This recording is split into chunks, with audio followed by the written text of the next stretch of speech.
بسم اللہ الرحمن الرحیم۔ السلام علیکم ورحمۃ اللہ وبرکاتہ۔ آج کے ایک نئے نقش کے ساتھ آپ کی خدمت میں حاضر ہوئے ہیں۔ اگر کوئی چاہتا ہے کہ دشمن مغلوب ہو جائے، دشمن کے جو ہے نا دماغ ٹکانے لگ جائے اور دشمن آپ کے سامنے حاضر ہو جائے اور دشمن آپ سے معافی مانگے، دشمن جتنا بھی طاقتور ہو آپ کے سامنے حاضر ہو جائے گا، بشرطے کہ آپ اس نقش کو اچھی طریقے سے سیکھیں گے اور سمجھیں گے اور اس کو استعمال کریں گے۔ انشاءاللہ دشمن آپ کے سامنے مغلوب ہو کر حاضر ہو جائے گا اور آپ سے خود بخود معافی مانگے گا۔ اب یہ نقش آپ نے بنانا کس طریقے سے، اس میں کیا لکھنا ہے، کس طریقے سے لکھنے ہیں، تو یہ ساری باتیں آج کی ویڈیو میں ہیں، لیکن ویڈیو اول سے لے کر آخر تک آپ پوری دیکھیں۔ اکثر دوست واٹس ایپ پہ میسج کرتے ہیں کہ ہمیں کوئی اچھا سا عمل بتا دیں کسی کام کے لیے، تو یاد رکھیں پہلے ہمارے چینل پہ آپ وزٹ کریں،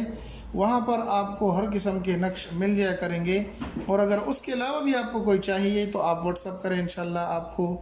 اچھا رسپانس ملے گا اور آپ کو جو ہے جواب دیا جائے گا۔ اب آتے ہیں نقش کی طرف، تو سب سے پہلے آپ نے صاف ستھرا ایک کاغذ لے کر جس پر لکیریں وغیرہ نہ ہو، آپ نے یہ نقش بنا لینا ہے، ٹھیک ہے۔ آپ اس سے اسکرین شاٹ لے کر یہ نقش اسی طرح بنا لیں جس طریقے سے یہ نقش لکھا ہوا ہے،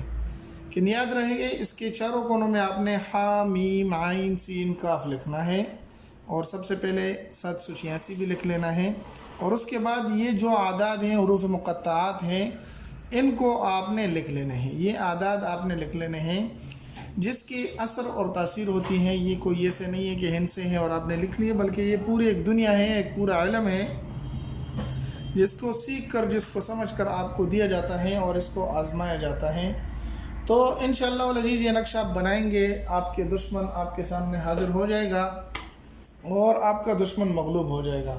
لیکن یاد رہیں کہ اگر آپ ناجائز کر رہے ہوں تو اللہ سے معافی مانگے اور اس بندے سے بھی معافی مانگے جس سے آپ کی دشمنی ہو، لیکن اگر آپ جائز ہیں اور آپ غلط نہیں ہیں اور آپ کا مقصد صحیح ہے اور دشمن آپ کو تنگ کرتا ہے، تو یہ نقش آپ بنائیں اور اس کو آپ رسوا کریں۔ تو یہ نقش بنا لیں، نقش بنانے کے بعد اس کو اچھی طریقے سے آپ فولڈ کر لیں اور اپنے پاس اس کو محفوظ رکھ لیں، اور اگر گھر میں کوئی مسئلے مسائل ہیں، دشمن سے تنگ ہیں، تو آپ گھر میں بھی اس کو کسی جگہ پر لٹکا سکتے ہیں، لیکن یاد رکھیں کہ اس کے ساتھ آپ نے ح م ع س ک کا کثرت سے ذکر بھی کرنا ہے۔ انشاءاللہ یہ نقش بنائیں، آپ ہر قسم کے دشمن سے حفاظت میں ہوں گے اور دشمن آپ کے سامنے ہاتھ جوڑ کر حاضر ہو جائے گا اور آپ سے معافی مانگے گا۔ امید ہے آج کی مختصر سی ویڈیو آپ کو پسند آئی ہوگی۔ اگر پسند آئی تو ہمارے چینل کو سبسکرائب کر کے لائک کر دیں اور اپنے دوستوں کے ساتھ بھی اس ویڈیو کو شریک کریں۔ ملتے ہیں ایک نئی ویڈیو میں، تب تک السلام علیکم ورحمۃ اللہ وبرکاتہ۔